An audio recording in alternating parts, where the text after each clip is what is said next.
way for a long time, thinking that we've done a good job and patting ourselves on the back that we took this bad guy off the street. Now, in my connection with the case then flashes forward to sometime approximately in 1995. My wife and I are out on a social evening. We know this person who owns this bar in East Point, and she likes to have a lot of cops at her bar, and she likes to have me over because I'm the prosecutor, and so we drop by on Friday nights every now and then.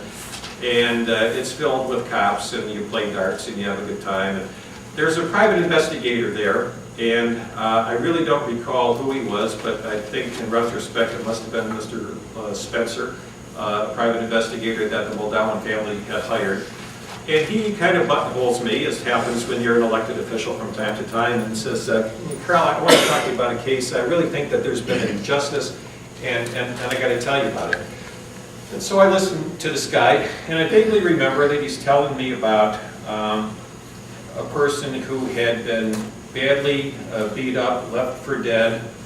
He mentions the case, and it starts being a vague memory in my mind, but I still don't quite get it. But I know that he was saying that the family had hired him and they had been doing some investigation, and now, as happens, here's a guy who was convicted.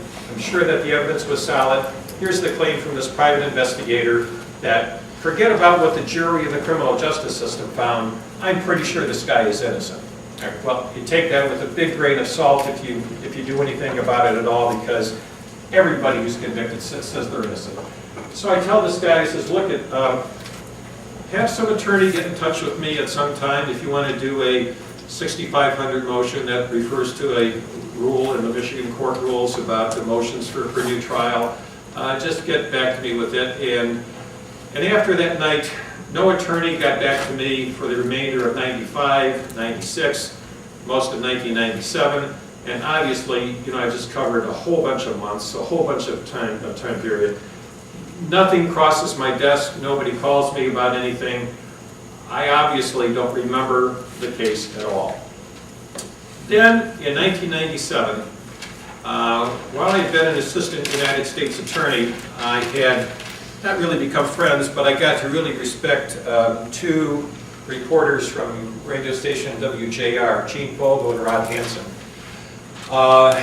Both of them were kind of pro-police, pro-U.S. attorney, pro-FBI type of reporters who did really good objective stuff.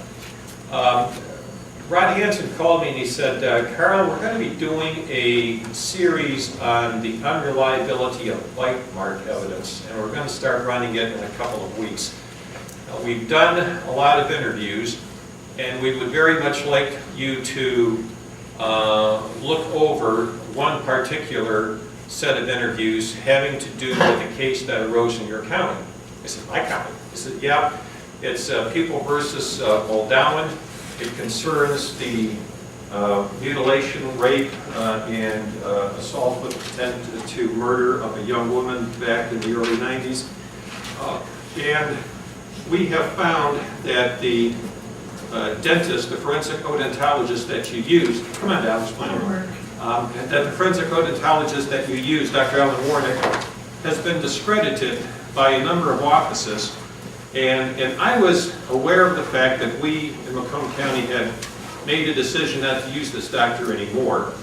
But I found out that Wayne and Oakland had made the same decision because it turns out that Dr. Warnick was, at the very least, an exaggerator. Right? He would say that the chances of this dentition being that of anybody else are like 3 million to 1. Occasionally he would say 3 billion to 1. He was and there's a for the mathematics fans among us, there's a big difference. But the point is that he would make these exaggerated claims, and when finally somebody tried to take a look at his methodology as to what this is based on, he referenced some other articles that turns out that there was no real scientific backing for any of this stuff. That when it came right down to it, the science in quotes of bite mark evidence was having some guy take a look at a photograph and then take a look at a set of denture molds and say, okay, well, these peaks are the same, these valleys are the same. You don't have to be a dentist. You don't have to be an odontologist. Any one of us would have the exact same expertise. You look at it and you say, I think this matches, or I don't think it matches. But the point is, it wasn't real science.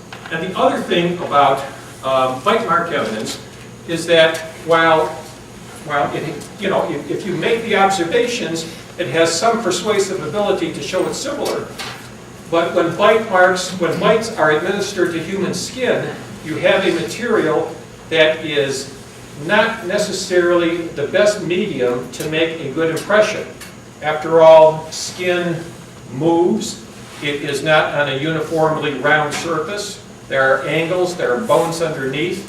When a bite is administered, people pull away, and so you are ripping and making the bite mark look a little different. It's not a perfect impression where you can then look, the victim is pulling away, things are happening, and after the bite is administered, the skin swells. And so, in reality, it turns out that this science of bite mark evidence was pretty much junk science, in that an expert could have been called, because under the rules of evidence, an expert based upon education or training or experience can put in facts that might be helpful to a jury.